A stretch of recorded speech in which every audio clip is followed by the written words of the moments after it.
Channel SK Classes. Good morning, students. We are discuss about our changing Earth. The lithosphere is broken into a number of plates known as lithospheric plates. हमारा स्थल मंडल कई छोटे छोटे प्लेटों में टूटी हुई है, जिसे स्थल मंडलीय प्लेट कहा जाता है. You will be surprised to know that these plates move around very slowly. तुम्हें इस बात को जान करके आश्चर्य होगा कि ये प्लेटें हर साल धीरे धीरे गति कर रही हैं. Just a few metre each years, कुछ मिलीमीटर हर साल. तो this is because of the movements of the molten magma inside the earth. और ऐसा इस कारण से है कि धरती के अंदर जो पिघला हुआ अवस्था में मैग्मा है उसके कारण से है. तो the molten magma inside the earth moves in a circular manner as shown in the activity. हमारा जो है पिघला हुआ जो मैग्मा है धरती के अंदर, वह वृत्ताकार तरीके से जो है गति करता है, जैसा कि आपको एक्टिविटी में दिखाया गया है. The movements of this plates cause changes on the surface of the earth. और इन्हीं प्लेटों के गति के कारण धरती की स्थलाकृति में परिवर्तन होती हैं. The earth movements are divided on the basis of the force which cause them. और धरती के गति को विभाजित किया गया है इन्हीं जो है ताकतों के आधार पर जो इसके ऊपर घटित होती हैं. तो the force which act in the interior of the earth are called as endogenic force. Correct. धरती के अंदर जो बल काम करती हैं तो वह हमारा एंडोजेनिक फोर्स कहलाती है.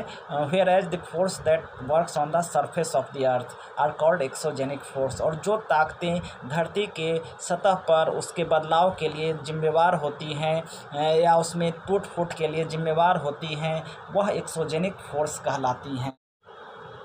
Endogenic force sometimes produce sudden movements and at the other times produce slow movements. Endogenic forces के कारण कभी कभी अचानक तेज़ गति होती है और कभी कभी धीमा गति भी होती है. तो sudden movements like earthquakes and volcanoes cause mass destructions over the surface of the earth. अचानक गति के कारण धरती में भूकंप होते हैं, ज्वालामुखी उद्गार होते हैं, जिसके कारण बड़ी संख्या में धरती की सतह पर विध्वंस होते हैं.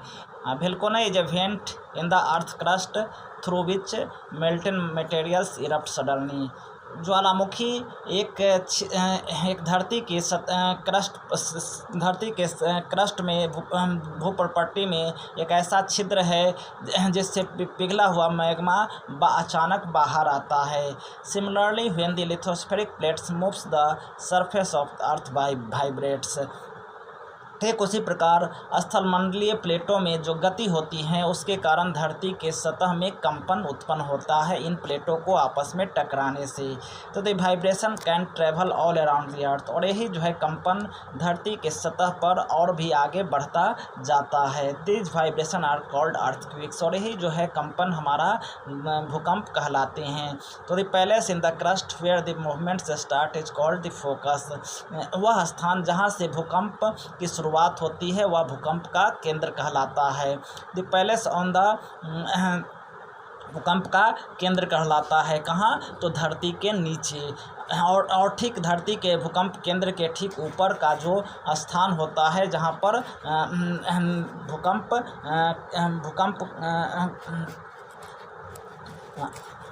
भूकंप होते हैं वह हमारा इपी सेंटर कहलाती है. ठीक भूकंप के केंद्र के ऊपर जो है सतह पर वह केंद्र हमारा क्या कहलाता है? इपी सेंटर या अधिक केंद्र कहलाता है. तो vibration travels to outwards from the epicentre as waves. और हाँ, जो है कंपन हमारा इसी अधिक केंद्र से बाहर की ओर फैलते जाता है एक तरंग के रूप में. तो greatest damage in usually closest to the epicentre. तो ज़्यादा क्षति कहाँ होती है? हमारा अधिक केंद्र के पास होता है.